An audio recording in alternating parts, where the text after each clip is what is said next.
intro video. We're making moves. We're getting places. So I am excited to just be moving the needle forward on my YouTube channel and see what we get. But nonetheless, let's get into today's topic. Hello, everybody. Welcome back to my channel. My name is Brittany McCray, and our channel is here discussing self-mastery, mastering the most important thing that I think we have on this planet, and that's ourselves. And as you know, it's Black History Month, and I came across this topic where Taraji P Henson, and we've heard about this story, Taraji P Henson uncovered her truth about her experience in Hollywood and shared something that had been expressed in the past, but it felt like it wasn't heard until Taraji P Henson finally broke down. And I had a recent realization about that that I wanted to discuss. So you know what I'm realizing? When the Black woman is broken, everybody else shapes up. Like, people really actually straighten up their posture and they get serious about the issue at hand. They start to act like they suddenly understand what's at stake. But it takes us being broken. I think it was last year or 2 years ago, Taraji P Henson was interviewing with Gail, and she broke down about how she was tired. She just couldn't take it anymore. And she shared her experience in Hollywood that had been shared before. But the difference being between the message and the messenger. Monique, another prominent Hollywood figure, had been sharing for years about how she was treated unfairly. And in an interview with Shannon Sharp, she expressed how the outrage did not come until the Black woman was seen crying and heartbroken and tired. And while I had learned about this and I had seen about it, something clicked to me recently. And that's what I want to talk about today. It's been so normalized that Black women take the brunt of everything, the hardest of everything. And we do it, and we do it very well. And we come back on top. We come back better. We carry it. We push through it. We survive. We overcome. And we do this almost every single time. It's part of the reason why I love to be a Black woman. But when we finally break, after we have been stepped on, spit on, underpaid, undervalued, disregarded, discarded, nobody says anything. Because we cry out with solutions. We cry out with intelligence. But often, we even cry out with tears.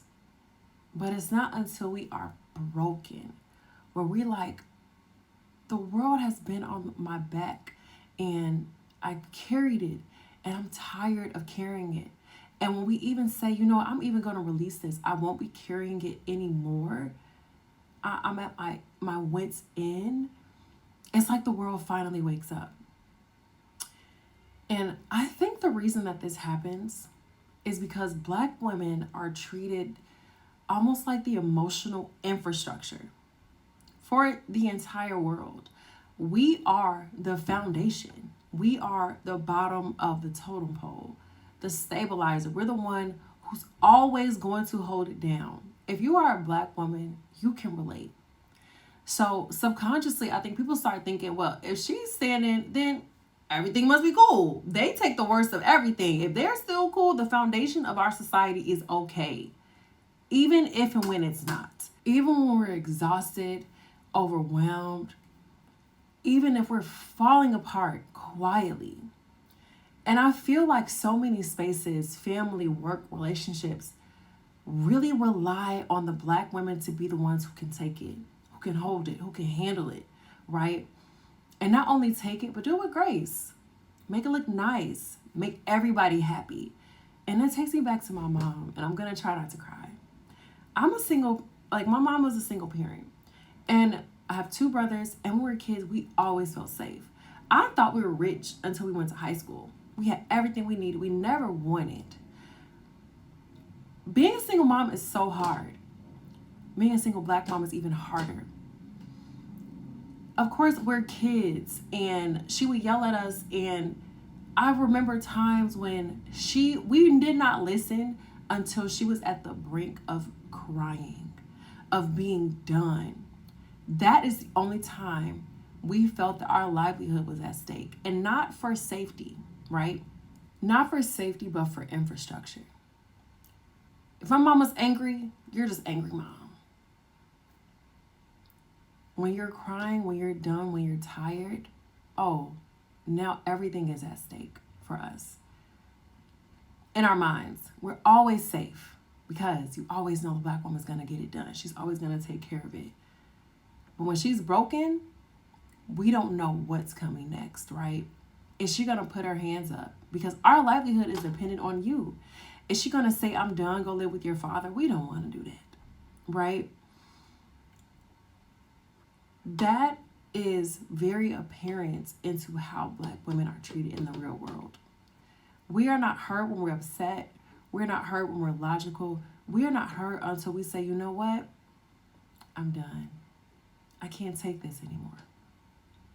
And I think we can all agree with that.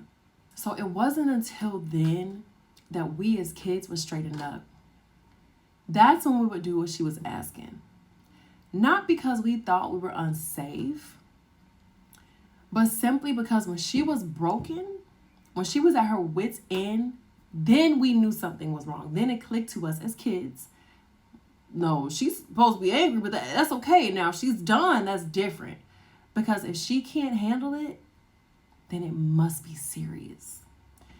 And it's crazy how now that I'm older, I realize that is exactly what people do to black women all the time. There is no response when we're tired. There is no response when we're stressed, because that's just innate, right? People don't respond when we're overwhelmed, when we can't take it anymore, because what they assume is they'll just keep going. They always do. They always do. They don't respond until we break, until we stop. They respond when the strong one is no longer strong. Because when it comes to understanding that it's undeniable that something is wrong, is when the black woman is like, okay, something is wrong. I'm done. And that's not a compliment. We take that as a warning, because it means we are being pushed to our limit, past our limit, before anybody even takes us seriously. And the truth of the matter is, when the black woman falls, you can bet everything else will follow. But you can also bet the black woman won't. Because so much of the world is truly resting on her back. And people don't like to admit it, but they depend on it. By proximity, by distance, it doesn't matter. And when she finally stops holding it, the entire system is shaky. So I'm saying all this to say, in honor of black women, preceding Women's Month and Black History Month, black women deserve softness. We deserve support. We deserve care. And not only after we break, not when we're at our limit, not when we've gone past our limit, not when we're finally crying in the bathroom, or finally snapping or saying, I can't do this anymore.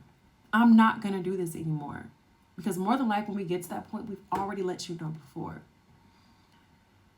Because we're not here to be everybody's emotional punching bag. We're not here to hold the weight of that. We are not here to be everyone's foundation. Nor are we here to hold everything together while everybody else gets to fall apart and still be seen and heard and loved. So if this resonates with you, I want you to really sit with it. Take time. This just occurred to me and I wanted to make this video and share my thoughts with you. If you're a black woman, you're probably realizing, I have been carrying more than I should. And if you're not a black woman, that's okay too. You might even be realizing, you know what? I've been expecting more from Black women than I should, right? Either way is something to think about, especially in Black History Month, because Black women are not invincible. We are human, and we are deserving to be held and loved and seen. Okay? Now, this is a quicker one. I hope you enjoyed it. Save it, share it. Um, I hope you enjoyed the intro. It's just the first, and I will check in with you all later. Bye.